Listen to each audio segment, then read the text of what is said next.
Oui, Mbappé, on va s'en rendre compte au Real. Vous allez vous en rendre compte cette saison que c'est pas le crack que vous pensez depuis X années. Je le dis, le PSG sera meilleur sans Mbappé et le Real sera moins fort cette saison avec la perte de Kroos. Non mais je le dis depuis le début. Le PSG sera meilleur dans le jeu mais gagnera peut-être moins de matchs. Si, ils gagneront plus de matchs moi, parce que sûr. Mbappé, quand il marquait pas la saison passée, t'avais pas de buteur. Là, les autres vont être obligés d'être plus concernés, ils vont plus avoir de responsabilité plutôt que de chercher tout le temps Mbappé où t'es obligé de lui donner en bout de chaîne. Pourtant, il assure tout le temps quelque chose. Il fait ses stats, ses équipes, elles gagnent jamais. Jamais rien. Ça, toutes ces équipes au PSG. Pas, Bruce. Non, toutes ces équipes. Pas, Bruce. On parle tranquillement. Attends, laisse-moi parler. Laisse-moi parler 2 secondes. Tu dis n'importe quoi. Je te laisse parler souvent beaucoup quand tu parles. Après, tu répondras. En fait, dès qu'on parle de Mbappé, tu t'énerves, Bruce. Je dis n'importe quoi pour toi. Ne t'énerve Moi, pas. tu dis n'importe quoi. Mbappé, tout le temps, on me dit tous les attaquants que t'as alignés avec Mbappé au PSG, il y en a pas un pour qui ça s'est bien passé.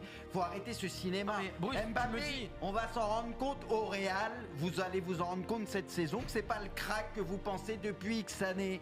C'est juste ça, Mbappé, les ballons, faut jouer pour lui, faut que l'équipe joue pour lui. Au Real, l'équipe jouera pas pour lui. Alors dès qu'il va mettre 1 ou 2 buts contre une petite équipe en Ligue 1, tout le monde va dire oh c'est incroyable. Bien sûr qu'il sait mettre des buts, il va mettre des buts, mais dans les gros matchs, tout ce que tu veux, c'est un mec il aime pas défendre, c'est un mec il a des limites dans le jeu, dans les petits espaces et Mais tout. Bruce, là, le débat c'était Paris. Bah, Pourquoi il défend sur Mbappé?